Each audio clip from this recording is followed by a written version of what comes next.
जय श्री जगन्नाथ मु ओडिया चैनल को आपनको स्वागत।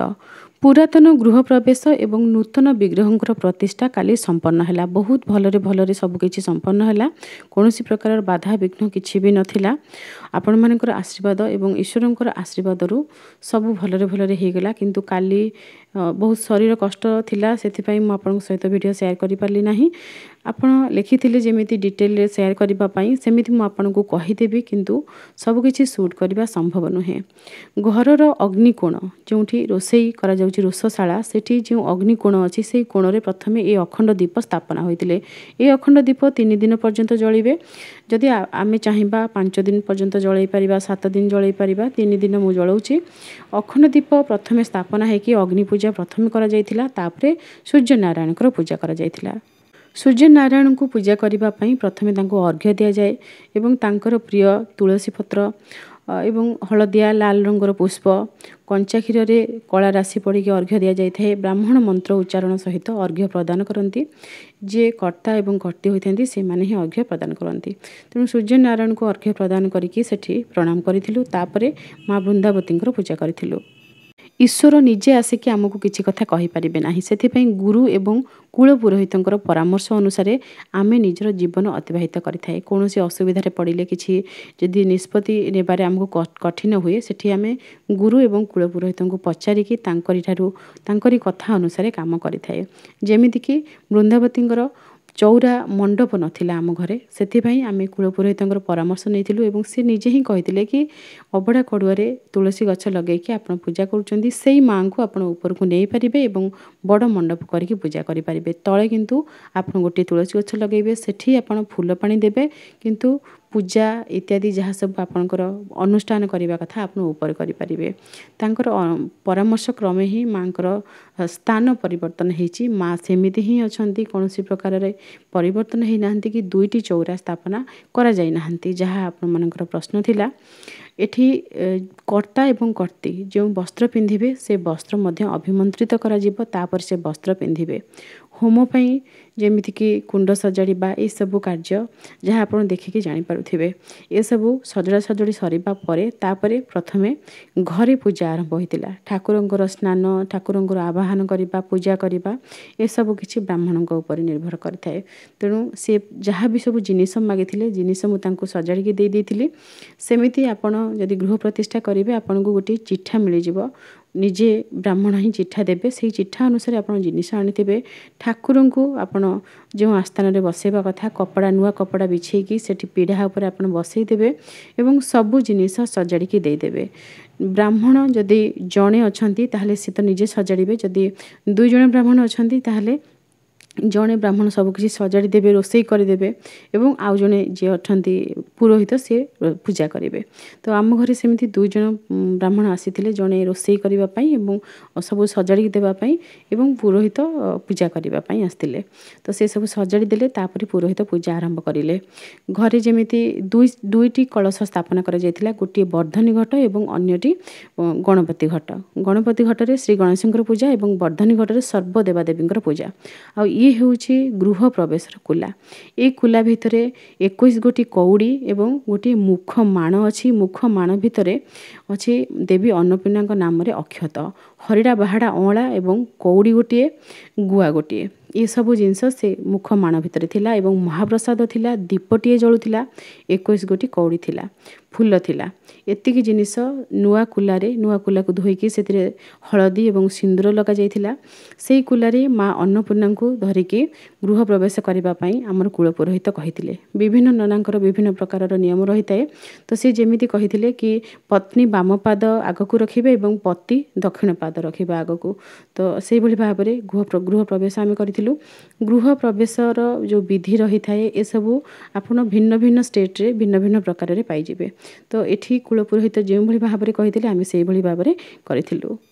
गृह प्रवेशर जो कुला थिला ता भितर गोटे ताटिया रे हळदी थिला बटा हळदी रहितला हळदी गिनाटी रहितला गृह प्रवेश परे झुरा फूल सबु घरे पकेया पई नना कहिथिले तापरे देवी अन्नपूर्णा नाम रे जो अक्षत थिला से अक्षत को रोषशाला रे हमर जो ईशान्य कोण रे रखिबा पई नना कहिथिले से अक्षत सेमिति ही रहिबे वर्ष को थरे तांको आमे विसर्जन करिके नूतन अक्षत कौड़ी गुआ जदि पोक खाइथो चेंज हेबो नचेत गुआ रहिबो सेमति त्रिफला रहिबो कौड़ी रहिबो ए सब जिंस सेमिति वर्ष वर्ष धरि रहिबे ईशान जेमति पूजा होचंती सेमिति देवी अन्नपूर्णा हेउचंती अन्नपूर्णेश्वरी माहेश्वरी माँ तेणु माँ को जदि आमे पूजा करिबा अन्नर अभाव रही न थाए तेणु रोषशाला रे माँ को नाम रे अक्षत स्थापना करा जाय माँ को मूर्ति रखा जाय नाही हमर उत्कलीय परंपरा अनुसार मूर्ति जदि रखिबे ताल ठाकुर घरे रखिबे एवं 21 गोटी कौड़ी जहाँ को आपण माँ अन्नपूर्णा पाखे रखि पारिबे नचेत माँ लक्ष्मी को पाखे मध्य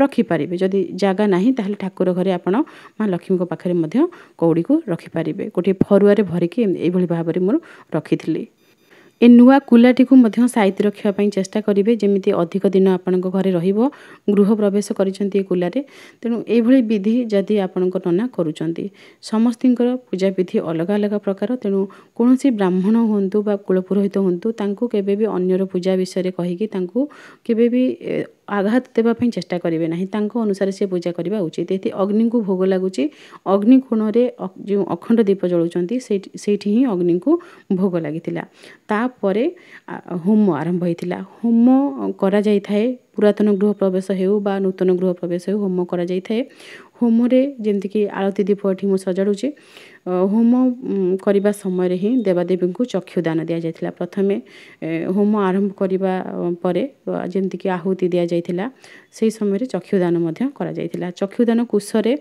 कज्जल नै कि मंत्र सहित पुरोहित चक्षुदान करथिले एवं एठी रोसेई करिबा पूर्वरु रोसेई चुल्ली पूजा करा जाय थाए जो नुआ चुल्ली रे रोसेई करा जिवो तो सेठी टिके चंदन सिंदूर हळदी अक्षत फूल ए सब देकी नुआ चुल्ली रे रोसेई आरंभ करा जायतिला दुई तीनोटी कथा जहाँ मु आपन को कहिबी बोली भाबितिली से कथाटी कहि दउची जेतेबेले होम करा जिवो गोटे नड़िया होम रे पोड़ा जाय थाए से नड़िया को घरे जेते सदस्य अछंती समस्ते मथारे लगै कि प्रणाम करिके से नड़िया को देबे एवं से नड़िया होम रे लागि थाए प्रसाद रे खिचुड़ी हेतिला मीठा खिचुड़ी खीरी कदली भजा एवं डालमा कोथरे भी आलू पड़ी नथिला मंदिर रो नियम अनुसार कोनोसी प्रसाद रे आलू पड़ी न थाए ब्राह्मण माने प्रसाद सेवन कर साला परे कर्ता एवं कर्ती ब्राह्मणकर अईठा उठेकी से जगह पोछिले अत्यंत शुभ यार कारण हेउची ब्राह्मण को आमे देवता सदृश मानि थाए एई अखंड दीप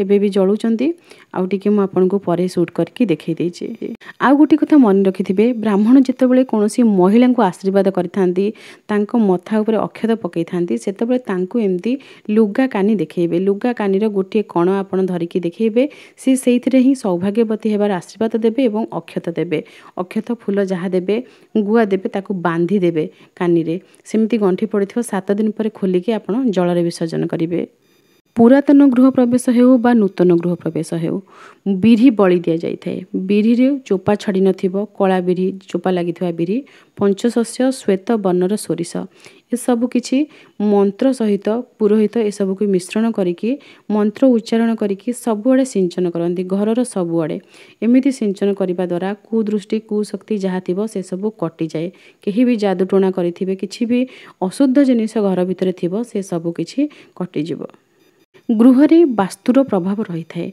आमर सनातन धर्म रे वास्तु शास्त्र बहुत मान्यता रही वास्तु विषय रे किछि कथा अछि जहाँ मु निजे पालन करूची सेही सब कथा को आपनक सहित नेक्स्ट वीडियो रे शेयर करिवि जहाँ आपनक पई उपकारी हेबो विशेष पूजा मानकरे आपण निजर ठाकुर घरे जेते घट बसांतु किंतु घरर बाहरे मुख्य द्वार पाखरे द्वारपालंकर घट दुईटी बसिबे दुईटी कलश दुई पार्श्व रे दुई जण द्वारपालंक नाम रे ଠାକୁର ଘର ଭିତରେ ପ୍ରଭୁ ଶ୍ରୀମନ୍ ନାରାୟଣ ଏବଂ ମା ମହାଲକ୍ଷ୍ମୀଙ୍କ ସମ୍ମୁଖରେ ଗୋଟିଏ ଘଟ ବସିଥିଲା। ସେ ଘଟର ନାମ ହେଉଛି ବର୍ଦ୍ଧନୀ ଘଟ। ବର୍ଦ୍ଧନୀ ଘଟରେ ସମସ୍ତ ଦେବାଦେବୀଙ୍କର ପୂଜା କରାଯାଇଥାଏ, କିନ୍ତୁ ସମସ୍ତ ଦେବାଦେବୀଙ୍କୁ ନିଜର ଇଷ୍ଟଙ୍କ ରୂପରେ ଚିନ୍ତା କରିକି ସର୍ବ ଦେବାଦେବୀଙ୍କୁ ନିଜ ଇଷ୍ଟଙ୍କ ମଧ୍ୟରେ ସମାହିତ ବୋଲି ଚିନ୍ତା କରିକି ପୂଜା କରାଯାଇଥାଏ। ଏ ଘଟ ସଦାସର୍ବଦା ଏମିତି ପୂଜା ପାଇବେ।